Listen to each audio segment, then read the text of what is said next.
ನಮಸ್ಕಾರ ಫ್ರೆಂಡ್ಸ್, ನಾನು ಶ್ವೇತಾ ರಾಜೇಂದ್ರನ್ ಮಾತಾಡ್ತಾ ಇರೋದು ಲಕ್ಷ್ಮಿತ ರಾಯರ ಮಗಳು ಕನ್ನಡ ಯೂಟ್ಯೂಬ್ ಚಾನಲ್ಗೆ ತಮ್ಮೆಲ್ಲರಿಗೂ ಆತ್ಮೀಯವಾದ ಸ್ವಾಗತ. ಸ್ನೇಹಿತರೆ, ಮುಂಜಾನೆಯ ಶುಭಾಶಯಗಳು. ಸ್ನೇಹಿತರೆ, ಇವತ್ತು ನಾನು ನಿಮಗೆ ಯಾವೊಂದು ವಿಷಯದ ಬಗ್ಗೆ ಮಾಹಿತಿ ಕೊಡ್ತಾ ಇದ್ದೀನಿ ಅಂದರೆ, ಸ್ನೇಹಿತರೆ ನೋಡಿ, ಇವಾಗ ಶ್ರಾವಣ ಮಾಸದಲ್ಲಿ ನಾವು ಬೇಕಾದಂಥ ವ್ರತ ಪೂಜೆಗಳನ್ನೆಲ್ಲ ಮಾಡ್ತಾ ಇರ್ತೀವಿ. ನಾಳೆ ಬಂದು ನಾಗಪಂಚಮಿ ಇದೆ, ಅದಾದಮೇಲೆ ವರಮಹಾಲಕ್ಷ್ಮಿ ಹಬ್ಬ ಇದೆ, ಆಮೇಲೆ ಕೃಷ್ಣಾಷ್ಟಮಿ ಇದೆ, ಏಕಾದಶಿಗಳಿದೆ. ಇಂಥ ವಿಶೇಷ ಸಂದರ್ಭಗಳಲ್ಲಿ ನಾವು ಸಂಪೂರ್ಣವಾಗಿ ಪೂಜೆ ಮಾಡಿದಂಥ ಫಲಕ್ಕಾಗಿ ಆ ಪೂಜೆ ನಮಗೆ ಪ್ರತಿಫಲ ಕೊಡಲಿ ಅಂತೇಳಿ ನಾವು ತಾಂಬೂಲನ ನಾವು ಕೊಡ್ತಾ ಇರ್ತೀವಿ. ಅಂದರೆ ದೇವಸ್ಥಾನದಲ್ಲಿ ತಾಂಬೂಲ ಕೊಡೋದಿರ್ಬೋದು, ಅಥವಾ ಮನೆಯಲ್ಲಿ ತಾಂಬೂಲ ಕೊಡೋವಂಥದ್ದು ಇರ್ಬೋದು, ಅಥವಾ ದೇವರಿಗೆ ನಾವು ತಾಂಬೂಲ ಕೊಡೋವಂಥದ್ದು ಇರ್ಬೋದು.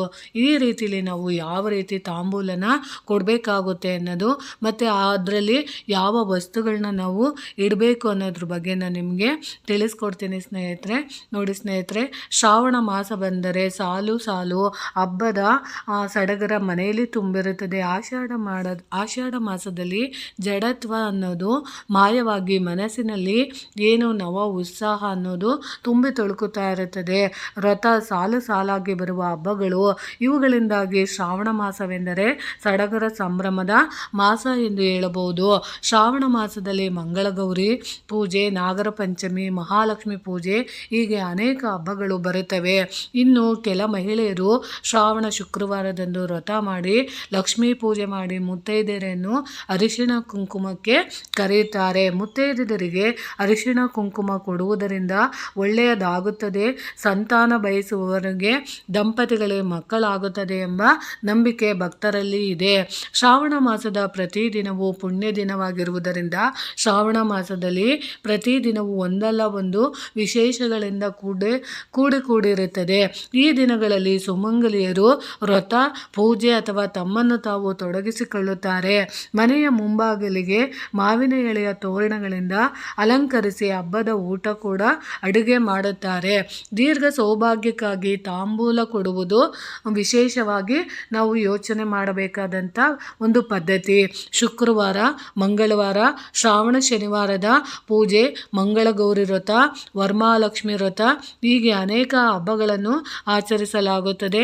ನಾಗರ ಪಂಚಮಿ, ಕೃಷ್ಣಾಷ್ಟಮಿ, ಇಂಥ ದಿನಗಳಲ್ಲಿ ಮುತ್ತೈದೆಯರಿಗೆ ನಾವು ದೀರ್ಘ ಸೌಭಾಗ್ಯ ಕೊಡಲೆಂದು ತಾಂಬೂಲವನ್ನು ಕೊಡುವಂಥ ಸಂದರ್ಭಗಳಲ್ಲಿ ನಾವು ತಾಂಬೂಲ ಹಾಗೂ ಅರಿಶಿಣ ಕುಂಕುಮವನ್ನು ಮುತ್ತೈದೆಯರಿಗೆ ನೀಡಲಾಗುತ್ತದೆ.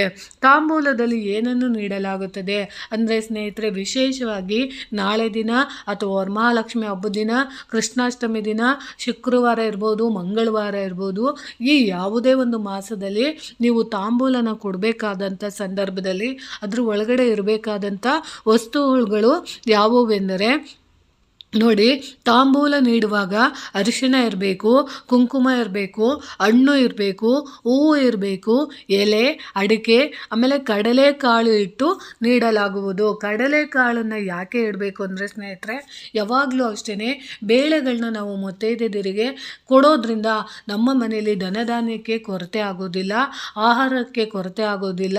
ಅದ್ರ ಜೊತೆಗೆ ನಾವು ಕಡಲೆಕಾಳನ್ನು ಕೊಡೋದ್ರಿಂದ ಲಕ್ಷ್ಮೀಪೂರ್ವಕವಾಗಿ ನಮ್ಮ ಮನೆಗೆ ಗಣೇಶನ ಅನುಗ್ರಹ ಖಂಡಿತವಾಗ್ಲೂ ಪೂರ್ತಿಯಾಗಿ ಸಿಗುತ್ತೆ. ಅದರಲ್ಲೂ ಮುಖ್ಯವಾಗಿ ನಾವು ಕಡಲೆಕಾಳು ಅಂದರೆ ಗಣೇಶನಿಗೆ ತುಂಬ ಪ್ರಿಯವಾಗಿರೋ ಅಂಥ ಕಡಲೆಕಾಳನ್ನು ನಾವು ಇಟ್ಟು ಕೊಡೋದ್ರಿಂದ ನಾಳೆ ದಿನ ನಮಗೆ ಖಂಡಿತವಾಗ್ಲೂ ದೀರ್ಘ ಸುಮಂಗಲಿ ಜೊತೆಗೆ ನಮಗೆ ಗಣೇಶನ ಅನುಗ್ರಹ ಖಂಡಿತವಾಗ್ಲೂ ಆಗುತ್ತೆ. ನಮ್ಮ ಮನೆಯಲ್ಲಿರೋವಂಥ ಯಾವುದೇ ಕೆಲಸಗಳೆಲ್ಲ ನಿಂತೋಗಿದ್ರೆ, ವಿಘ್ನಗಳೆಲ್ಲ ನಿವಾರಣೆ ಆಗಿ ನಮಗೆ ಕೆಲಸದಲ್ಲಿ ಸಕ್ಸಸ್ ಆಗೋದಕ್ಕೆ ಅದು ಸಹಾಯ ಮಾಡಿಕೊಡುತ್ತದೆ. ಅದಾದಮೇಲೆ ನಾವು ಏನು ಮಾಡಬೇಕು ಅಂದರೆ ಸ್ನೇಹಿತರೆ, ಯಾವಾಗಲೂ ಅಷ್ಟೇನೆ ತಾಂಬೂಲದಲ್ಲಿ ನಾವು ಆ ಕಡಲೆಕಾಳನ್ನು ನಾವು ಅರ್ಪಣೆ ಮಾಡೋದ್ರಿಂದ, ಯಾಕೆ ಅಂದರೆ ನಮ್ಮ ಮನೆಯಲ್ಲಿ ಏನಾದರೂ ಮಹಿಳೆಯರಿಗೆ ಇರುವ ಕುಜದೋಷ ಇರ್ಬೋದು, ಚಂದ್ರದೋಷ ಇರ್ಬೋದು, ನಿವಾರಣೆ ಆಗುತ್ತದೆ. ಇದರಿಂದ ಸೂರ್ಯದೇವನ ಅನುಗ್ರಹ ಪ್ರಾಪ್ತಿಯಾಗುತ್ತದೆ ಎಂದು ಹೇಳಲಾಗುತ್ತದೆ. ಕೆಲವೊಂದು ಮನೆಗಳಲ್ಲಿ ಕುಜದೋಷಗಳಿದ್ದಾಗ ಏನಾಗುತ್ತೆ ಅಂದರೆ ಗಂಡ ಹೆಂಡತಿ ನಡುವೆ ಅನ್ಯೋನ್ಯತೆ ಅನ್ನೋದೇ ಇರೋಲ್ಲ. ನಾವು ವ್ರತ ಮಾಡ್ತೀವಿ, ಪೂಜೆ ಮಾಡ್ತೀವಿ, ತಂತ್ರ ಮಾಡ್ತೀವಿ, ಎಲ್ಲ ಮಾಡ್ತಾ ಇರ್ತೀವಿ, ಆದರೂ ನಮ್ಮ ಮನೇಲಿ ಗಂಡ ಹೆಂಡತಿ ನಡುವೆ ಅನ್ಯೋನ್ಯತೆ ಅನ್ನೋದೇ ಇರಲ್ಲ. ಸಿಕ್ಕಾಪಟ್ಟೆ ಚೆನ್ನಾಗಿ ದುಡಿತಾರೆ, ಎಲ್ಲ ದುಡಿದ್ರೂ ಬೆಳಗಿಂದ ಚೆನ್ನಾಗಿರ್ತೀವಿ, ಆದರೆ ರಾತ್ರಿ ಹೊತ್ತು ನಮ್ಮಲ್ಲಿ ಯಾವುದೇ ರೀತಿ ಪ್ರೀತಿ ಇಲ್ಲ, ವಿಶ್ವಾಸ ಇಲ್ಲ. ಒಬ್ರು ಕಂಡ್ರೆ ಒಬ್ರಿಗಾಗಲ್ಲ. ಗಂಡ ಬಂದು ಒಂದು ಕಡೆ ಮುಖ ಮಾಡ್ಕೊಂಡು ಮಲ್ಕೊತಾನೆ, ಹೆಂಡತಿ ಇನ್ನೊಂದು ಕಡೆ ಮುಖ ಮಾಡಿ ಮಲ್ಕೊತಾರೆ. ನಮ್ಮಲ್ಲಿ ಯಾವುದೇ ರೀತಿ ಪ್ರೀತಿ, ಅನುರಾಗ, ಮಮತೆ, ವಾತ್ಸಲ್ಯ ಯಾವುದೇ ರೀತಿದು ಇಲ್ಲ ಅಂತ ಕೆಲವೊಬ್ಬರು ಹೆಣ್ಮಕ್ಳು ನೊಂದ್ಕೊತಾ ಇರ್ತೀರ.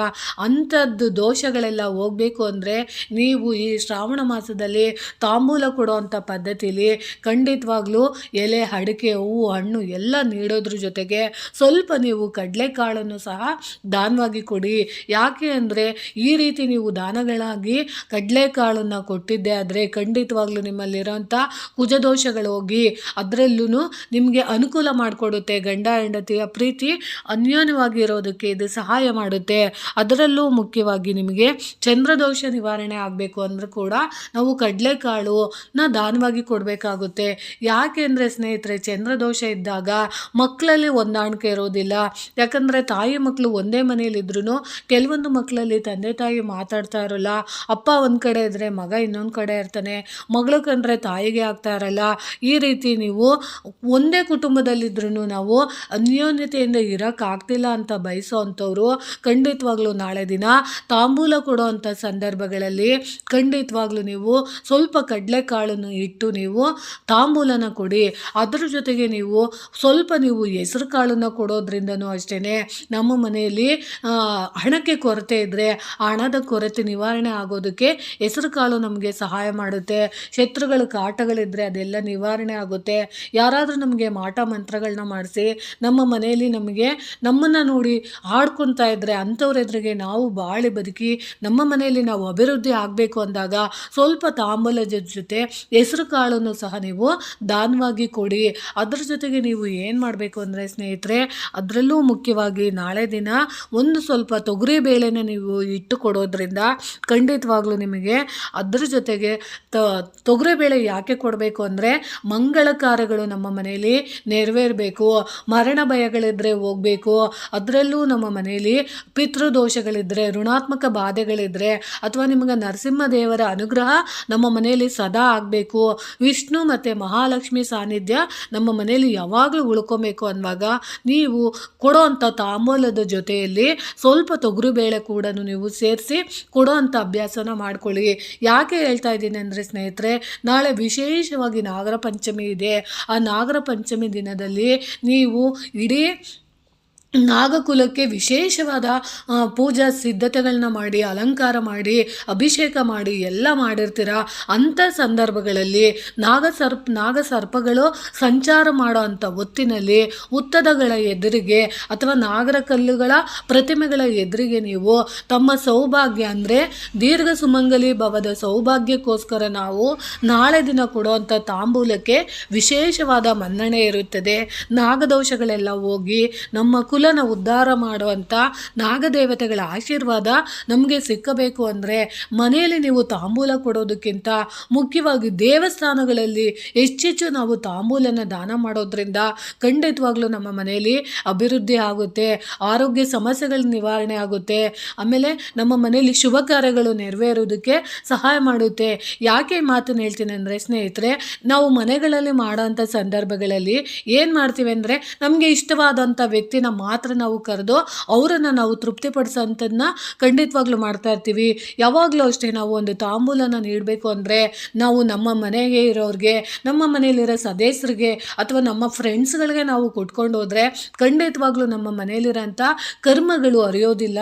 ನಾವು ಯಾವಾಗಲೂ ಅಷ್ಟೇ ತಾಂಬೂಲನ ಜಾಸ್ತಿ ದಾನ ಮಾಡಬೇಕು ಅಂದರೆ ನಮಗೆ ನಾವು ಅಂದ್ಕೊಂಡಿರೋ ಅಂಥ ವ್ರತಗಳಿಂದ ನಮಗೆ ಪೂರ್ಣ ಫಲವಾದ ಪ್ರತಿಫಲ ಸಿಗಬೇಕು ಅಂದರೆ ನಾವು ಆದಷ್ಟು ದೇವಸ್ಥಾನಗಳಲ್ಲಿ ತಾಂಬೂಲನ ನೀಡೋದ್ರಿಂದ, ಸಾರ್ವಜನಿಕವಾಗಿ ತಾಂಬೂಲನ ನೀಡೋದ್ರಿಂದ ಖಂಡಿತವಾಗ್ಲೂ ನಮ್ಮ ಮನೆಯಲ್ಲಿರೋಂಥ ರಾಹು ದೋಷ ಇರ್ಬೋದು, ಕೇತು ದೋಷ ಇರ್ಬೋದು, ಅಂಗಾರಕ ದೋಷಗಳಿರ್ಬೋದು, ಶನಿ ಗ್ರಹ ದೋಷಗಳಿರ್ಬೋದು, ಆಮೇಲೆ ಕುಜ ದೋಷಗಳಿರ್ಬೋದು, ಯಾವುದೇ ಒಂದು ದೋಷಗಳಿದ್ದಾಗ ಆ ದೋಷಗಳಿಗೆ ಸಂಬಂಧಪಟ್ಟಂತಹ ಯಾವುದೋ ಒಂದು ವ್ಯಕ್ತಿಯ ರೂಪದಲ್ಲಿ, ದೇವತೆಗಳ ರೂಪದಲ್ಲಿ ನಮಗೆ ದೇವಸ್ಥಾನಗಳಲ್ಲಿ ಸಿಗ್ತಾರೆ. ಈಗ ಯಾರೋ ಒಬ್ಬರಿಗೆ ಯಾರೋ ವ್ಯಕ್ತಿ ನಮಗೆ ಗೊತ್ತಿರೋದಿಲ್ಲ, ಅಂಥ ವ್ಯಕ್ತಿಗಳಿಂದ ಅವರಿಗೆ ನೀವು ತಾಂಬೂಲನ ದಾನವಾಗಿ ಕೊಟ್ಟಾಗ ಸಾರ್ವಜನಿಕವಾಗಿ ಎಷ್ಟೋ ಜನ ಇರ್ತಾರೆ, ಯಾರ್ಯಾರೋ ಯಾವುದ್ಯಾವುದೋ ಊರಿಂದ ಬಂದಿರ್ತಾರೆ, ಯಾವುದೋ ಒಂದು ಪೂಜೆ ಪುನಸ್ಕಾರ ಮಾಡಿರ್ತಾರೆ, ಅವರ ಕೈಗಳಿಂದ ನಮ್ಮ ಕೈಗಳಿಂದ ನಾವು ಅವರಿಗೆ ತಾಂಬೂಲನ ಕೊಟ್ಟು ಅವರ ಕೈಗಳಿಂದ ನಾವು ಒಳ್ಳೆಯದಾಗಲಿ ಅಂತ ಆಶೀರ್ವಾದ ಮಾಡಿಸ್ಕೊಳ್ಳೋದ್ರಲ್ಲಿ ಸಿಗುವಂಥ ಪುಣ್ಯ ಪ್ರಾಪ್ತಿ ನಮ್ಮ ಮನೆಗಳಲ್ಲಿ ನಮಗೆ ಬೇಕಾದಂಥವರಿಗೆ ನಾವು ತೃಪ್ತಿಪಡಿಸಿ ನಾವು ತಾಂಬೂಲನ ಕೊಟ್ಕೊಂಡು ನಮಗೆ ನಾವು ಕಟ್ಟುಪಾಡುಗಳನ್ನ ಇಟ್ಕೊಂಡು ನಾವು ಹಿಂಗೆ ಮಾಡಬೇಕು, ನಮ್ಮವ್ರಿಗೆ ಮಾತ್ರ ಕೊಡಬೇಕು ಅನ್ನೋದ ಖಂಡಿತವಾಗ್ಲೂ ಬಿಟ್ಬಿಡಿ. ಯಾಕಂದರೆ ಒಬ್ಬ ಬಡವನಿಗೆ ನೀವು ಒಂದು ದೇವಸ್ಥಾನದಲ್ಲಿ ಯಾವುದೋ ಒಬ್ಬ ನಿರ್ಗತಿಕರಿರ್ತಾರೆ, ಆ ನಿರ್ಗತಿಕ ಮಹಿಳೆಯರು ನಿಮ್ಮ ಎದುರಿಗೆ ಬರ್ಬೋದು, ಆ ರೂಪದಲ್ಲೂ ಭಗವಂತ ನಿಮ್ಮ ಎದುರಿಗೆ ಬಂದು ದೇವಿ ಇರ್ಬೋದು, ಸರಸ್ವತಿ ಇರ್ಬೋದು, ಕಾಳಿ ಇರ್ಬೋದು, ಅಥವಾ ಯಾರೋ ಒಬ್ಬಳು ದೇವತೆ ನಿಮ್ಮನ್ನು ಪರೀಕ್ಷೆ ಮಾಡೋಂಥ ನೆಪದಲ್ಲಿ ಬಂದು ನಿಮಗೆ ಬಾಗ್ನನ್ನು ತಗೊಂಡೋಗ್ಬೋದು ಅಥವಾ ತಾಂಬೂಲನ ತಗೊಂಡೋಗ್ಬೋದು. ಆವಾಗ ನಿಮಗೆ ಪುಣ್ಯ ಪ್ರಾಪ್ತಿ ಆಗುತ್ತೆ. ಇರೋರಿಗೆ ಕೊಟ್ಟು ನಾವು ಸಂತೋಷ ಪಡಿಸೋದು ದೊಡ್ಡದಲ್ಲ. ಇಲ್ದಿರೋರಿಗೆ ನೀವು ಒಂದೇ ಒಂದು ವಿಳೆದೆಲೆ ಕೊಡಿ, ಒಂದೆರಡು ಅಡಿಕೆ ಇಟ್ಟು ಅದ್ರ ಮೇಲೆ ಒಂದು ಹೂವು ಇಟ್ಟು ಒಂದು ಚಿಟಿಕೆ ಅರಿಶಿಣ ಕುಂಕುಮ ಒಂದು ಬಾಳೆಹಣ್ಣು ಕೊಟ್ಟು ನೋಡಿ. ಒಬ್ಬ ಬಡವರಿಗೆ ನೀವು ಕೊಟ್ಟಂಥ ತಾಂಬೂಲ ನಿಮಗೆ ಕೋಟಿ ರೂಪಾಯಿ ತಂದು ಕೊಡುವಂಥ ಸೌಭಾಗ್ಯನ ತಂದು ಕೊಡ್ಬೋದು. ಆ ಒಂದು ಉದ್ದೇಶಕ್ಕೋಸ್ಕರ ನಾನು ಹೇಳಿಸ್ತಿದ್ದೀನಿ. ಖಂಡಿತವಾಗ್ಲೂ ಯಾವುದೇ ದೇವಸ್ಥಾನಗಳಲ್ಲಿದ್ದಾಗ ದೇವಸ್ಥಾನಗಳಲ್ಲಿ ಹೆಚ್ಚು ತಾಂಬೂಲನ ನೀವು ದಾನ ಮಾಡೋಂಥ ಅಭ್ಯಾಸನ ಮಾಡ್ಕೊಳ್ಳಿ. ಹಾಗಂತ ಹೇಳಿ ನೀವು ಮನೇಲಿ ಕೊಡಬೇಡಿ ಅಂತ ಹೇಳ್ತಿಲ್ಲ, ಮನೇಲಿ ಕೊಡೋದು ಇದ್ದೇ ಇರುತ್ತೆ. ಅದ್ರ ಜೊತೆಗೆ ನೀವು ದೇವಸ್ಥಾನಗಳಲ್ಲಿ ಈ ರೀತಿ ತಾಂಬೂಲಗಳನ್ನ ನೀವು ದಾನವಾಗಿ ಕೊಟ್ಟಾಗ ಖಂಡಿತವಾಗ್ಲೂ 100ಕ್ಕೆ 100ರಷ್ಟು ಪೂರ್ಣ ಪ್ರಮಾಣದ ನಿಮಗೆ ಪ್ರತಿಫಲ ಸಿಗುತ್ತೆ. ಯಾಕೆ ಇದನ್ನು ಹೇಳ್ತಿದ್ದೇನೆ ಅಂದರೆ ಸ್ನೇಹಿತರೆ, ನನಗೂ ಒಬ್ಬರು ಗುರುಗಳು ಇದನ್ನು ನನಗೆ ಹೇಳ್ಕೊಟ್ಟಿದ್ರು. ಏನಂದರೆ ಮೂಕಾಂಬಿಕೆ ದೇವಸ್ಥಾನಗಳಲ್ಲಿರೋಂಥ ಅರ್ಚಕರು ಯಾರೋ ಒಬ್ಬರು ನನಗೆ ಪರಿಚಯ ಆಗಿದ್ದರು. ಯಾವುದೋ ಒಂದು ಟೈಮಲ್ಲಿ ನಾನು ಟ್ರಾವೆಲಿಂಗ್ ಮಾಡ್ತಾ ಇರೋಂಥ ಸಂದರ್ಭದಲ್ಲಿ ಅವರು ನನಗೆ ಹೇಳಿದರು. ಯಾಕಂದರೆ ಕೊಲ್ಲೂರು ಮೂಕಾಂಬಿಕೆ ದೇವಸ್ಥಾನಗಳಲ್ಲಿ ಜಾಸ್ತಿ ತಾಂಬೂಲ ಪದ್ಧತಿ ಕೊಡೋ ಅಂಥದ್ದು ಖಂಡಿತವಾಗ್ಲೂ ಅಲ್ಲಿ ಯಾವ ರೀತಿ ಕೊಡ್ತಾರೆ ಅಂದರೆ ದೇವಸ್ಥಾನಗಳಲ್ಲಿ ಕೊಡೋದಕ್ಕೆ ಅರ್ಚಕರು ಹೇಳ್ತಾ ಇರ್ತಾರಂತೆ. ಯಾಕೆ ಅಂದಾಗ ನಾವು ದೇವಸ್ಥಾನಗಳಲ್ಲಿ ಯಾವುದೋ ಒಂದು ರೂಪದಲ್ಲಿ ಯಾವುದೋ ಒಂದು ದೋಷನ ನಾವು ಕಳ್ಕೊಬೇಕು ಅಂತ ಕುಂತಿರೋಂಥ ಸಂದರ್ಭದಲ್ಲಿ ಸಾಕ್ಷಾತ್ ದೇವಿನೇ, ಕೊಲ್ಲೂರು ಮೂಕಾಂಬಿಕೆಯಲ್ಲಿರೋಂಥ ಸಾಕ್ಷಾತ್ ಮೂಕಾಂಬಿಕೆ ದೇವಿನೇ ಯಾವುದೋ ಒಂದು ರೂಪದಲ್ಲಿ ಬಂದು, ಈಗ ನೀವೇನೋ ಒಂದು ವಿಷಯಕ್ಕೆ ಸಂಕಲ್ಪ ಮಾಡಿರ್ತೀರಾ, ನನಗೆ ಸಂತಾನ ಆಗಬೇಕು ಅಥವಾ ಮದುವೆ ಆಗಬೇಕು ಅಥವಾ ನನಗೆ ಒಳ್ಳೆ ಜಾಬ್ ಸಿಗಬೇಕು ಅಥವಾ ನಾನು ಅಂದ್ಕೊಂಡಿರೋಂಥ ಆಸೆಗಳೆಲ್ಲ ಈಡೇರಬೇಕು ಅಂತ ನೀವು ಬಯಸಿರ್ತೀರ. ಅಂಥದನ್ನೆಲ್ಲ ಈಡೇರಬೇಕು ಅಂತ ನೀವು ಯಾವುದೋ ಒಂದು, ಈಗ ಕೊಲ್ಲೂರು ಮೂಕಾಂಬಿಕೆಯಲ್ಲಿ ನಾವು ತಾಂಬೂಲ ಕೊಡೋ ಅಂಥದ್ದು, ಮರದ ಬಾಗಿಣ ಕೊಡುವಂಥ ಪದ್ಧತಿ ಇದೆಯಂತೆ. ಆ ಪದ್ಧತಿ ಕೊಡುವಂಥ ಸಂದರ್ಭದಲ್ಲಿ ಸಾಕ್ಷಾತ್ ದೇವಿನೇ ಬೇರೆ ರೂಪ ತಾಳಿ ಬರ್ತಾರಂತೆ. ಎಷ್ಟೋ ನಿದರ್ಶನಗಳಲ್ಲಿ ನಡೆದಿದೆ ಅಂತೆ. ದೇವಿ ಬೇರೆ ಅಲಂಕಾರ ಮಾಡ್ಕೊಂಡು ಬಂದಿರ್ಬೋದು, ಭಿಕ್ಷಿಕೆ ರೂಪದಲ್ಲಿ ಬಂದಿರೋದಂತೆ. ಆಮೇಲೆ ಏನೇನೋ ಒಂದೊಂದು ಅವತಾರದಲ್ಲಿ ಬಂದು ಬಾಗಿಲನ್ನು ಸ್ವತಃ ತಾಯಿನೇ ಈಸ್ಕೊಂಡು ಹೊಂಟೋಗ್ತಾರಂತೆ. ಅದರ ಅನುಭವ ಆಗುತ್ತಂತೆ. ನಾವು ಪೂಜೆ ಮಾಡೋ ಅಂಥ ಸಂದರ್ಭದಲ್ಲಿ ನಾವು ಇನ್ನೇನು ಪೂಜೆ ಮಾಡ್ತಾ ಇದ್ದೀವಿ, ಯಾರಿಗಾದ್ರೂ ಕೊಡಬೇಕು ಅನ್ನೋ ಸಂದರ್ಭದಲ್ಲಿ ಯಾರೋ ಒಬ್ಬರು ಮಹಿಳೆಯರು, ದೈವಿಕ ಕಳೆ ಇರೋವಂಥ ಮಹಿಳೆಯರು ಬರ್ತಾರಂತೆ. ಅಂಥ ಸಂದರ್ಭದಲ್ಲಿ ಅಲ್ಲಿ ಕೊಟ್ಟು ಬರೋದ್ರಿಂದ ಕುಜದೋಷಗಳೆಲ್ಲ ನಿವಾರಣೆ ಆಗುತ್ತೆ, ಅಂಗಾರಕ ದೋಷಗಳೆಲ್ಲ ನಿವಾರಣೆ ಆಗುತ್ತೆ, ಮಂಗಳ ದೋಷಗಳೆಲ್ಲ ನಿವಾರಣೆ ಆಗುತ್ತೆ ಅಂತ ನನಗೆ ಒಬ್ಬರು ಅರ್ಚಕರು ತಿಳಿಸ್ಕೊಟ್ಟಿದ್ದಂಥ ಇದು ಒಂದು ಮಾಹಿತಿ. ಇದರಿಂದ ತುಂಬಾ ಹೆಲ್ಪ್ ಆಗುತ್ತೆ, ನೀನು ಮಾಡ್ತಾ ಇರು ಅಂತ ಹೇಳಿ ಅವಾಗ ನನಗೆ ಹೇಳ್ಕೊಟ್ಟಿದ್ರು. ಆ ಮಾಹಿತಿ ನನಗೆ ಗೊತ್ತಿರೋದ್ರಿಂದ ನಾನು ನಿಮಗೆ ಇದರಲ್ಲಿ ಬಲವಂತ ಏನಿಲ್ಲ, ಇದನ್ನು ನನಗೆ ಹೇಳ್ಕೊಟ್ಟಂಥ ಮಾಹಿತಿನ ನಾನು ನಿಮಗೆ ತಿಳಿಸ್ಕೊಟ್ಟಿದ್ದೀನಿ ಸ್ನೇಹಿತರೆ. ಈ ರೀತಿ ಖಂಡಿತವಾಗ್ಲೂ ದೇವಸ್ಥಾನಗಳಲ್ಲಿ ನೀವು ತಾಂಬೂಲನ ನೀಡಿ ಸ್ನೇಹಿತರೆ. ಅದ್ರ ಜೊತೆಗೆ ನೀವು ನೋಡಿ, ಶ್ರಾವಣದಲ್ಲಿ ಮಂಗಳಗೌರಿ ಪೂಜೆ, ನಾಗರ ಪಂಚಮಿ, ವರಮಹಾಲಕ್ಷ್ಮಿ ಪೂಜೆ, ಹೀಗೆ ಅನೇಕ ಹಬ್ಬಗಳೆಲ್ಲ ಬಂದು ನಾವು ಕೊಡ್ತೀವಿ. ಈ ರೀತಿ ನಾವು ಕೊಟ್ಟಿದ ನಂತರ ನಾವು ಏನು ಮಾಡಬೇಕು ಅಂದರೆ ಸ್ನೇಹಿತರೆ, ನೋಡಿ ಇವಾಗ ನಿಮಗೆ ಏನು ಅನಿಸ್ತು ಅಂದರೆ ಇಷ್ಟು ವಸ್ತುಗಳು ನಿಮಗೆ ಏನೇನು ಕೊಡಬೇಕು ಅನಿಸುತ್ತೋ ಅದನ್ನೆಲ್ಲ ಕೊಡಿ. ನಿಮ್ಮಲ್ಲಿ ದಕ್ಷಿಣೆಗೆ ಜಾಸ್ತಿ ದುಡ್ಡು ಕೊಡೋಕ್ಕಾಗಲಿಲ್ಲ ಅಂದರೂ ನೀವು ಕೊನೆ ಪಕ್ಷ 5 ರೂಪಾಯಿ ಕಾಯಿನ್ಗಳೆಲ್ಲ ಸಿಗ್ತಾ ಇರುತ್ತೆ, ಅಂಥ ಕಾಯಿನ್ಗಳನ್ನ ನೀವು ಕೊಡಿ. ಯಾಕೆ ನಾನು 5 ರೂಪಾಯಿ ಕಾಯಿನ್ನ ನೀವು ದಾನವಾಗಿ ಕೊಡಿ ಅಂತ ಹೇಳ್ತೀನಿ ಅಂದರೆ ಸ್ನೇಹಿತರೆ, ನಾವು ಸ್ಟೀಲ್ ಅಂದರೆ ಈಗ ನಾಣ್ಯಗಳಂದರೆ 1 ರೂಪಾಯಿ 2 ರೂಪಾಯಿ ದಾನಗಳನ್ನ ನಾವು ಕೊಡ್ತಾ ಇರ್ತೀವಿ, ಅದರಲ್ಲಿ ಶನಿ ಅಂಶ ಜಾಸ್ತಿ ಇರುತ್ತೆ. ಅದೇ ನಾವು ಕಾಯಿನ್ಗಳು 5 ರೂಪಾಯಿ ಕಾಯಿನ್ನ ನಾವು ದಾನವಾಗಿ ಕೊಟ್ಟಾಗ ಅದು ಹಿತ್ತಾಳೆಯಿಂದ ಕೂಡಿರುತ್ತೆ, ಇಲ್ಲ ಹಿತ್ತಾಳೆಯಿಂದ ಕೂಡಿರೋದ್ರಿಂದ ನಮಗೆ ಅಟ್ಲೀಸ್ಟು ಚಿನ್ನದ ಬಣ್ಣ ಇರೋದ್ರಿಂದ ಅದು ನಮಗೆ ದಾನ ಕೊಟ್ಟಾಗ ನಮ್ಮಲ್ಲೂ ಅಷ್ಟೇ ಚಿನ್ನ ಅಭಿವೃದ್ಧಿ ಆಗೋದಕ್ಕೆ ಸಹಾಯ ಮಾಡಿಕೊಡುತ್ತೆ. ನಮ್ಮ ಮನೆಯಲ್ಲಿ ಲಕ್ಷ್ಮಿ ಅನ್ನೋದು ಆಕರ್ಷಣೆಗೆ ಸಹಾಯ ಮಾಡಿಕೊಡುತ್ತೆ. ಅದಕ್ಕೋಸ್ಕರ ನೀವು ಒಂದು 5 ಜನಕ್ಕೆ ಕೊಡ್ತೀರಾ ಅಂದರೆ ಅಲ್ಲಿಗೆ ಒಂದು 25 ರೂಪಾಯಿ ಆಯಿತು. ಒಂದು 9 ಜನಕ್ಕೆ ಕೊಡ್ತೀರಿ ಅಂತ ಅಂದ್ರೂ ಒಂದು 100 ರೂಪಾಯಿಲೆಲ್ಲ ಮುಗ್ದೋಗ್ಬಿಡುತ್ತೆ. ಅದಕ್ಕೋಸ್ಕರ ನೀವು ನಿಮಗೆ ಸಿಕ್ಕಂಥ ಕಾಯಿನ್ಗಳೇನಾದರೂ ಸಿಕ್ಕಿದ್ರೆ ಅದನ್ನು ಖಂಡಿತವಾಗ್ಲೂ ಮಡಗಿದ್ದು ಅದನ್ನು ನೀವು ತಾಂಬೂಲಕ್ಕೆ ಇಟ್ಟು ಕೊಡೋದ್ರಿಂದ ಖಂಡಿತವಾಗ್ಲೂ ಅಭಿವೃದ್ಧಿ ಆಗುತ್ತೆ. ಆಮೇಲೆ ನೀವು ಇನ್ನೇನು ಮಾಡ್ಬೋದು ಅಂದರೆ ಸ್ನೇಹಿತರೆ, ಯೋಗಶಾಸ್ತ್ರವು ತಾಂಬೂಲ ಏನನ್ನು ಸೂಚಿಸುತ್ತದೆ ಎಂದು ಕೇಳಿದರೆ ತಾಂಬೂಲ ಸಮರ್ಪಣೆ ಒಂದು ಗೌರವ ಸೂಚನೆಯಾಗಿದೆ. ತಾಂಬೂಲವು ಸೌಂದರ್ಯವರ್ಧನ, ಸುಗಂಧ ಪ್ರಸರಣ, ಶುದ್ಧೀಕರಣ, ಪಂಡಿತ ಲಕ್ಷಣ ಪ್ರಾಪ್ತಿ ಮೊದಲಾದ ಗುಣಗಳನ್ನು ಹೊಂದಿದೆ. ನಮ್ಮ ಜೀವನದಲ್ಲಿ ಒಂದು ಒಳ್ಳೆ ಕಳೆ ಬೇಕು, ಲಕ್ಷ್ಮಿ ಕಳೆ ಬೇಕು, ಸೌಭಾಗ್ಯ ಬೇಕು, ಸಿರಿ ಸಂಪತ್ತು ಬೇಕು, ಹಣ ಸಂಪತ್ತು ಬೇಕು ಅಂದರೆ ನಾವು ತಾಂಬೂಲನ ನಾವು ದಾನವಾಗಿ ಕೊಡಬೇಕಾಗುತ್ತದೆ. ಇದು ಮನುಷ್ಯ ಅನುಭವಿಸುವ ಭೋಗಗಳಾಗಿದ್ದು ಇದನ್ನು ದೇವರಿಗೆ ಸಮರ್ಪಿಸಿದಾಗ ಈ ಲೌಕಿಕ ಭೋಗವು ಬ್ರಹ್ಮತ್ವವನ್ನು ಹೊಂದುತ್ತದೆ. ಅಡಿಕೆ, ಎಲೆ, ಸುಣ್ಣ ಇವುಗಳಲ್ಲಿ ಯಾವುದರಲ್ಲೂ ಕೆಂಪು ಬಣ್ಣವಿಲ್ಲ, ಆದರೆ ಇದನ್ನು ಜಗಿದಾಗ ಕೆಂಪು ಬಣ್ಣವಾಗುತ್ತದೆ. ಹಾಗೆಯೇ ದೇವರು ಕಣ್ಣಿಗೆ ಕಾಣುವುದಿಲ್ಲ, ಆದರೆ ಈ ಲೋಕದ ಸೃಷ್ಟಿಕರ್ತ ಅವನಾಗಿದ್ದಾನೆ ಎಂಬ ಅರ್ಥವನ್ನು ಸೂಚಿಸುತ್ತದೆ. ಇನ್ನು ಎಲೆ ಅಡಿಕೆ ಜಗಿದಾಗ ಬರುವ ಸುಗಂಧದಂತೆ ಕೀರ್ತಿ ಕೂಡ ಹಬ್ಬಲಿ ಎಂಬ ಆಶಯದೊಂದಿಗೆ ತಾಂಬೂಲ ನೀಡುತ್ತಾರೆ. ಅದನ್ನೇ ಸ್ನೇಹಿತರೆ ನನಗೆ ಅವರು ಸಹ ಹೇಳ್ಕೊಟ್ಟಿತ್ತು. ನೀವು ಆಡಂಬರದ ತಾಂಬೂಲನ ನೀವು ಕೊಡೋಕೆ ಹೋಗ್ಬಿಡಿ ಯಾವಾಗ್ಲೂ. ಅದೇ ಬೇರೆಯವ್ರಿಗೆ ನೀವು ನೋಡಿ ನಮ್ಮನೇಲಿ ಇಷ್ಟು ನಾವು ಮಾಡ್ತಾ ಇದ್ದೀವಿ, ವರಮಹಾಲಕ್ಷ್ಮಿ ಹಬ್ಬನ ನಾವು ಇಷ್ಟು ಗ್ರ್ಯಾಂಡಾಗಿ ಮಾಡ್ತಾ ಇದ್ದೀವಿ, ನಾವು ನಾಗರ ಪಂಚಮಿ ಹಿಂಗೆ ಮಾಡ್ತಿದ್ದೀವಿ, ನಾವು ರೇಷ್ಮೆ ಸೀರೆ ಉಟ್ಕೊಂಡಿದ್ದೀವಿ, ನಾವು ಚಿನ್ನದ ಒಡವೆಗಳು ಹಾಕೊಂಡಿದ್ದೀವಿ, ನಾವು ತಾಂಬೂಲಕ್ಕೆ ಇಷ್ಟು ಹಣ್ಣನ್ನು ಇಟ್ಟಿದ್ದೀವಿ, ಇಷ್ಟು ದುಡ್ಡನ್ನು ಇಟ್ಟಿದ್ದೀವಿ ಅಂತ ಪ್ರದಕ್ಷಿಣೆ ಪೂರಕವಾಗಿ ನೀವು ತಾಂಬೂಲನ ಕೊಡೋದ್ರಿಂದ ಖಂಡಿತವಾಗ್ಲೂ ನಿಮಗೆ ಯಾವುದೇ ರೀತಿ ಅನುಗ್ರಹ ಸಿದ್ಧಿ ಆಗೋದಿಲ್ಲ.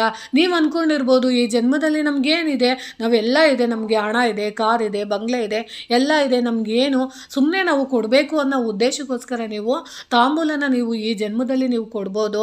ಆದರೆ ಮುಂದಿನ ಜನ್ಮದಲ್ಲಿ ನೀವು ಖಂಡಿತವಾಗ್ಲೂ ಮತ್ತೆ ನೀವು ಶ್ರೀಮಂತರಾಗಿ ಹುಟ್ಟಿ ಮತ್ತೆ ನೀವು ಒಳ್ಳೆ ಐಭೋಗನ ನೀವು ಒಳ್ಳೆ ಸಿರಿ ಸಂಪತ್ತು ಕೂಡ ನೀವು ಅನುಭವಿಸ್ಬೇಕು ಅನ್ನೋ ಆಸೆ ಇದ್ದರೆ ಈ ಜನ್ಮದಲ್ಲೂ ಕೂಡ ನಿಮಗೆ ಒಂದಷ್ಟು ದೇವರು ಭಗವಂತ ಅನ್ನೋನು ನಿಮಗೆ ಹಣ, ಐಶ್ವರ್ಯ, ಸಿರಿ ಸಂಪತ್ತನ್ನು ಕೊಟ್ಟಾಗ ಇರೋರಿಗೆ ನೀವು ಕೊಟ್ಟು ನಿಮ್ಮನ್ನು ನೀವು ಪ್ರದಕ್ಷಿಣೆ ಮಾಡ್ಕೊಳ್ಳೋದ್ರಿಂದ ಯಾವುದೇ ಲಾಭ ಇರೋದಿಲ್ಲ. ಬಡವರಿಗೆ ಕೊಡಿ, ನಿರ್ಗತಿಕರಿಗೆ ಕೊಡಿ, ಏನೂ ಇಲ್ಲದಿರೋಂಥವ್ರಿಗೆ ನೀವು ಕೊಟ್ಟಾಗ ಯಾವಾಗ ನಾವು ಅವರು ಬಡವರು ಪ್ರೀತಿಯಿಂದ ತಾಂಬೂಲನ ಅಗದು ಪ್ರೀತಿಯಿಂದ ಜಗಿದು ತಿಂದು ನಿಮಗೆ ಹರಿಸ್ತಾರೋ ಅದು ಜನ್ಮಾಂತರದ ಪುಣ್ಯ ಪ್ರಾಪ್ತಿ ಆಗೋದಕ್ಕೆ ಅದು ಸಹಾಯ ಮಾಡಿಕೊಡುತ್ತೆ. ತಾಂಬೂಲದ ವಿಶೇಷವಾದ ವೈಶಿಷ್ಟ್ಯವೇ ಅದು. ಅದಕ್ಕೆ ಹೇಳೋದು ಎಲೆ ಅಡಿಕೆ ಸುಣ್ಣ ಬೆರೆತಾಗ ಅದರಿಂದ ಬರುವಂಥ ಪರಿಮಳನೂ ಕೂಡ ಎಷ್ಟು ಸುಗಂಧವಾಗಿರುತ್ತೆ. ಅದೇ ರೀತಿ ನಮ್ಮ ಜೀವನ ಕೂಡ ಸುಖ, ಸಂತೋಷ, ಸಮೃದ್ಧಿಯಾಗಿ ಇರಬೇಕು ಅಂದರೆ ನಾವು ತಾಂಬೂಲನ ನಾವು ಈ ರೀತಿ ಕೊಡಬೇಕಾಗುತ್ತೆ. ಈ ರೀತಿ ನೀವು ಮಾಡೋದ್ರಿಂದ ಖಂಡಿತವಾಗ್ಲೂ ಐಶ್ವರ್ಯ ಪ್ರಾಪ್ತಿ ಆಗುತ್ತೆ ಅಂತ ತಿಳಿಸ್ಕೊಡ್ತೀನಿ. ಇನ್ನು ಮನುಷ್ಯ ಅನುಭವಿಸುವ ಭೋಗಗಳಾಗಿದ್ದು ಇದನ್ನು ದೇವರಿಗೆ ಸಮರ್ಪಿಸಿದಾಗ ಈ ಲೌಕಿಕ ಭೋಗವು ಬ್ರಹ್ಮತ್ವವನ್ನು ಹೊಂದುತ್ತದೆ. ಅಡಿಕೆ, ಎಲೆ, ಸುಣ್ಣ ಇವುಗಳಲ್ಲಿ ಯಾವುದರಲ್ಲೂ ಕೆಂಪು ಬಣ್ಣವಿಲ್ಲ, ಆದರೆ ಇದನ್ನು ಜಗಿದಾಗ ಕೆಂಪು ಬಣ್ಣವಾಗುತ್ತದೆ. ಹಾಗೆಯೇ ದೇವರು ಕಣ್ಣಿಗೆ ಕಾಣುವುದಿಲ್ಲ, ಆದರೆ ಈ ಲೋಕದ ಸೃಷ್ಟಿಕರ್ತ ಅವನಾಗಿದ್ದಾನೆ ಎಂಬ ಅರ್ಥವು ಸೂಚಿಸುತ್ತದೆ. ಇನ್ನು ಎಲೆ ಅಡಿಕೆ ಜಗಿದಾಗ ಬರುವ ಸುಗಂಧದಂತೆ ಕೀರ್ತಿ ಕೂಡ ಹಬ್ಬಲಿ ಎಂಬ ಆಶಯದೊಂದಿಗೆ ತಾಂಬೂಲವನ್ನು ತಾಂಬೂಲವನ್ನು ನೀಡುತ್ತಾರೆ. ತಾಂಬೂಲವನ್ನು ನೀಡುವಾಗ ಯಾವಾಗ ಹೆಂಗೆ ನೀಡಬೇಕು ಅಂದರೆ ನೋಡಿ, ತಾಂಬೂಲ ನೀಡುವಾಗ ವೀಳ್ಯದೆಲೆಯ ತುದಿ ಹಾಗೂ ಬಾಳೆಹಣ್ಣಿನ ತುದಿ ತಾಂಬೂಲ ನೀಡುವವರ ಕಡೆ ಇರಬೇಕು. ಅಂದರೆ ಸ್ನೇಹಿತರೆ, ಇವಾಗ ನೀವು ಯಾರಿಗಾದ್ರೂ ಅರಿಶಿಣ ಕುಂಕುಮನ ನೀವು ಕೊಡ್ತಾ ಇದ್ದೀರಾ ಅಂತಂದರೆ ಖಂಡಿತವಾಗ್ಲೂ ನೋಡಿ, ನಾಳೆ ನಾಗರ ಪಂಚಮಿ ದಿನ ನೀವು ಕೊಡುವಾಗ ಈ ರೀತಿ ತಾಂಬೂಲನ ಕೊಡಿ. ಎಲೆಯ ತುದಿಯ ಭಾಗ ಮತ್ತು ಬಾಳೆಹಣ್ಣಿನ ತುದಿಯ ಭಾಗ ನೋಡಿ, ಇನ್ನೂ ಒಂದ್ಸರಿ ಹೇಳ್ತೀನಿ ನೋಡಿ, ತಾಂಬೂಲ ನೀಡುವಾಗ ವಿಳ್ಯದೆಲೆಯ ತುದಿ ಹಾಗೂ ಬಾಳೆಹಣ್ಣಿನ ತುದಿ ಬಂದು ತಾಂಬೂಲ ನೀಡುವವರ ಕಡೆ ಇರಬೇಕು. ಅರ್ಥ ಆಯ್ತಾ? ನೀವು ಯಾರಿಗೆ ಕೊಡ್ತಾ ಇದ್ದೀರಾ ಅವ್ರ ಕಡೆ ಆ ತುದಿಗಳು ನೋಡ್ತಾ ಇರಬೇಕು. ಆ ರೀತಿ ನೀವು ತಾಂಬೂಲನ ನೀಡಬೇಕಾಗುತ್ತೆ. ಇನ್ನು ದೇವರಿಗೆ ನೈವೇದ್ಯ ಸಮರ್ಪಣೆ ಮಾಡುವಾಗ ನಾವು ಪೂರ್ವ ಅಥವಾ ಉತ್ತರ ದಿಕ್ಕಿಗೆ ತುದಿ ಬರುವ ತನಕ ವಿಳ್ಯದೆಲೆಯನ್ನು ಇಟ್ಟು ದೇವರಿಗೆ ನೈವೇದ್ಯವನ್ನು ಅರ್ಪಿಸಬೇಕು. ತಾಂಬೂಲ ತೆಗೆದುಕೊಡುವವರು ಅದನ್ನು ದೇವರ ಮುಂದೆ ಇಟ್ಟು ನಮಸ್ಕಾರ ಮಾಡಿ ಬಳಸಬೇಕು. ಮಂಗಳವಾರ ಹಾಗೂ ಶುಕ್ರವಾರ ವಿಳ್ಯದೆಲೆಯನ್ನು ಬಿಸಾಡಬಾರದು. ನೋಡಿ ಸ್ನೇಹಿತರೆ, ಈ ದೇವರಿಗೆ ಇಡುವಾಗ ಯಾವ ರೀತಿ ಇಡಬೇಕು ಅಥವಾ ಗೃಹಿಣಿಯರಿಗೆ ಕೊಡುವಾಗ ಯಾವ ರೀತಿ ತಾಂಬೂಲನ ಕೊಡಬೇಕು ಅನ್ನೋದನ್ನ ನಾನು ನಿಮಗೆ ತಿಳಿಸ್ಕೊಟ್ಟಿದ್ದೀನಿ. ಅದರಲ್ಲೂ ಮುಖ್ಯವಾಗಿ ನೀವು ಶುಕ್ರವಾರ ಮಂಗಳವಾರ ಸಮಯಗಳಲ್ಲಿ ನಿಮಗೆ ಯಾರಾದರೂ ತಾಂಬೂಲನ ಕೊಟ್ಟಿದ್ದೆ ಆದರೆ ಅದನ್ನು ಖಂಡಿತವಾಗ್ಲೂ ಮಂಗಳವಾರ ಶುಕ್ರವಾರಗಳಲ್ಲಿ ನೀವು ಹಾಕೊಳ್ಳೋಕೆ ಇಷ್ಟ ಇಲ್ಲ ಅಂದ್ರೂ ಅದನ್ನು ಬಿಸಾಡಕ್ಕೆ ಹೋಗಬೇಡಿ. ಯಾಕಂದರೆ ಲಕ್ಷ್ಮಿನ ನೀವು ಮನೆಯಿಂದ ಆಚೆ ಎಸೆಯುವಂಥದ್ದಾಗುತ್ತೆ. ನೀವು ಶುಕ್ರವಾರ ಮಂಗಳವಾರ ನಿಮಗೆ ಹಾಕೊಳ್ಳೋಕೆ ಆಗಲಿಲ್ಲ ಅಂದರೆ ಅದು ಒಣಗಿದ ನಂತರ, ಈಗ ಎಲೆ ಕೊಟ್ಟಿರ್ತಾರೆ, ಆ ಎಲೆ ಒಣಗಿದ ನಂತರ ಯಾವುದಾದ್ರೂ ಒಂದು ಹಸಿರು ಗಿಡಕ್ಕೆ ನೀವು ಅದನ್ನು ಹಾಕ್ಬೋದು. ಈ ರೀತಿ ಅಭ್ಯಾಸಗಳನ್ನ ಖಂಡಿತವಾಗ್ಲೂ ತಾಂಬೂಲ ಕೊಡುವಂಥ ಪದ್ಧತಿಲಿ ಇದನ್ನು ನೀವು ರೂಢಿಸ್ಕೊಳ್ಳಿ ಅಂತ ನಾನು ತಿಳಿಸೋಕ್ಕೆ ಇಷ್ಟಪಡ್ತೀನಿ. ನೋಡಿ ಸ್ನೇಹಿತರೆ, ಯಾವಾಗಲೂ ಅಷ್ಟೇ ನಾವು ಯಾವುದೇ ಒಂದನ್ನು ನಾವು ಪೂಜೆ ಪುನಸ್ಕಾರನ ನಾವು ಈ ರೀತಿ ಮಾಡೋದ್ರಿಂದ ಖಂಡಿತವಾಗ್ಲೂ ನಾವು ಮಾಡಿದಂಥ ಪೂಜೆಯ ಪ್ರತಿಫಲ ಪೂರ್ಣವಾಗಿ ದೊರಕುತ್ತೆ ಅಂತ ತಿಳಿಸ್ಕೊಡ್ತಾ ಇದ್ದೀನಿ. ಸ್ನೇಹಿತರೆ, ಈ ಮಾಹಿತಿ ನಿಮಗೆ ಇಷ್ಟ ಆಗಿದೆ ಅನ್ಕೊತೀನಿ. ಸ್ನೇಹಿತರೆ, ಯಾವುದೇ ಒಂದು ವಿಚಾರನ ನಾವು ಸುಮ್ಮನೆ ಹಗುರವಾಗಿ ತಗೊಂಡಾಗ ಅದು ಹಗುರವಾಗೇ ಇರುತ್ತೆ. ನಾವು ತಿಳ್ಕೊಂಡು ಮಾಡಿದಾಗ ಅದಕ್ಕೆ ನಮಗೆ ಯಾವುದೋ ಪೂರ್ಣ ಫಲವಾದ ಪ್ರತಿಫಲ ಯಾವ ರೀತಿ ಸಿಗಬೇಕೋ ಅದಕ್ಕೆ ಖಂಡಿತವಾಗ್ಲೂ ಸಹಾಯ ಮಾಡುತ್ತೆ. ನೋಡಿ ಸ್ನೇಹಿತರೆ, ನನಗೂ ಒಬ್ಬರು ಅರ್ಚಕರು ಇವನ್ನೆಲ್ಲ ಹೇಳ್ಕೊಟ್ಟಿದ್ರು, ನನಗೆ ಈ ರೀತಿ ಮಾಡು ಅಂತ. ನನಗೆ ಗೊತ್ತಿರೋಷ್ಟು ಮಾಹಿತಿನ ನಿಮಗೆ ತಿಳಿಸಿದ್ದೀನಿ. ಅದರಲ್ಲೂ ಒಂದಷ್ಟು ಗ್ರಂಥಗಳಲ್ಲಿರೋಂಥ ವಿಚಾರಗಳನ್ನು ನಾನು ಸೇರಿಸ್ಕೊಂಡು ನನಗೆ ಗೊತ್ತಿರೋ ರೀತಿ ನಾನು ನಿಮಗೆ ತಿಳಿಸ್ಕೊಟ್ಟಿದ್ದೀನಿ.